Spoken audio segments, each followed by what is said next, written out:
the word. I turn at the noise. Brother Ulah's face peers at me from underneath the hood of his robe. Father, the whole village is here now. I think they are ready for you. Brother Ulah is my newest disciple. He is eager and devout, but timid.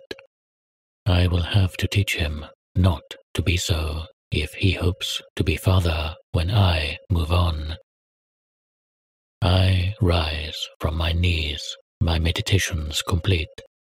I don my robe and walk out of the space I have made my personal chambers.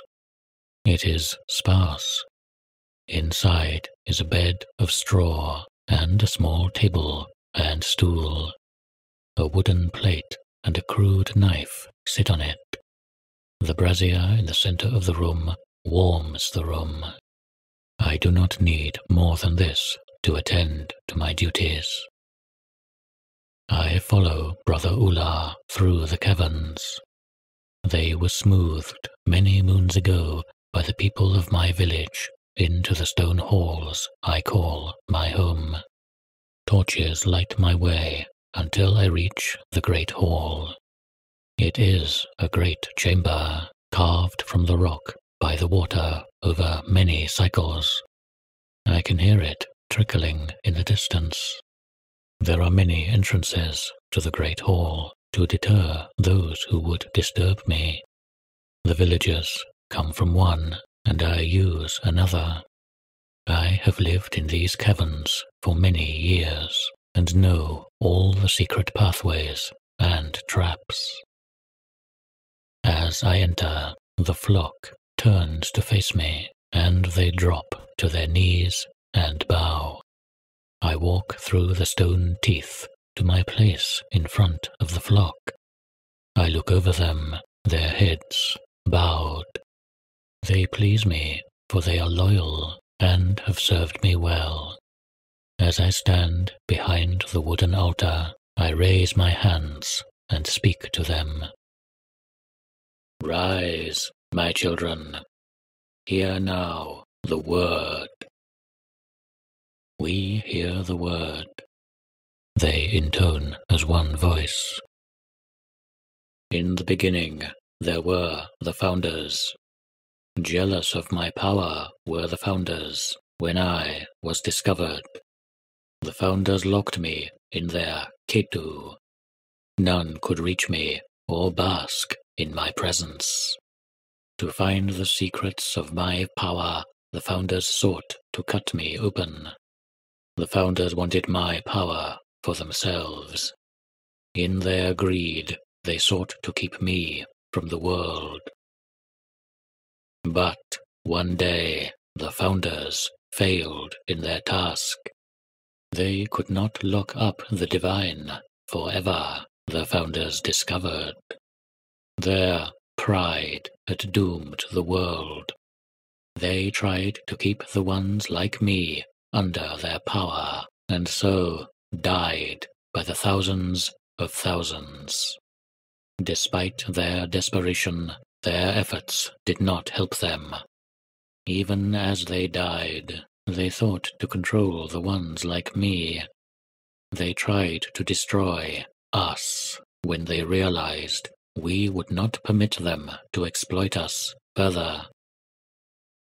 Day and night the fires raged until nothing was left to burn. The few survivors looked from the ashes upon what they had wrought, and they wept. They knew they had caused their own destruction.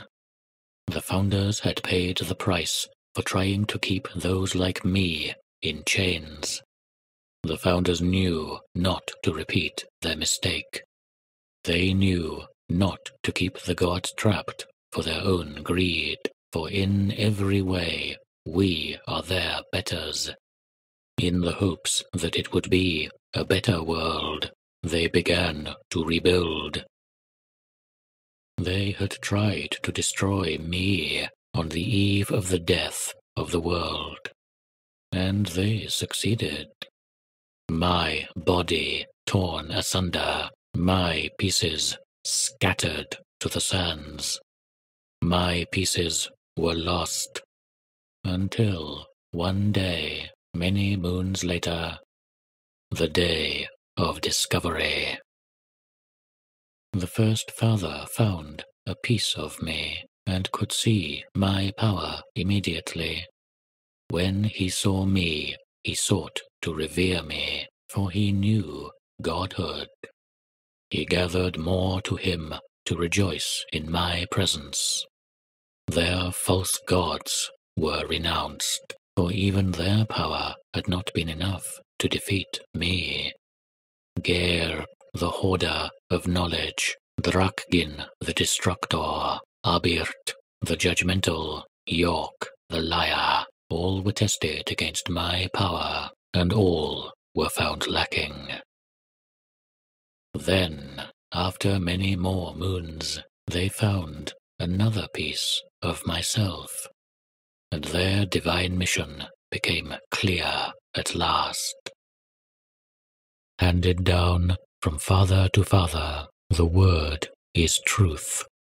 It is an old truth, older than the world itself. I had shared the word with my flock so many times in my life.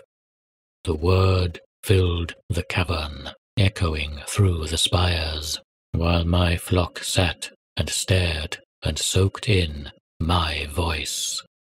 The look on their face was one of rapture, and as I felt the power of the word flow through me, filling me with radiance, I once again felt as one body with my flock. No greed shall there be, no loneliness, nor fear or hatred when the mission is complete. The sins of the self shall be washed away through unity. All shall be made one through myself. All shall be at peace when they are part of the whole.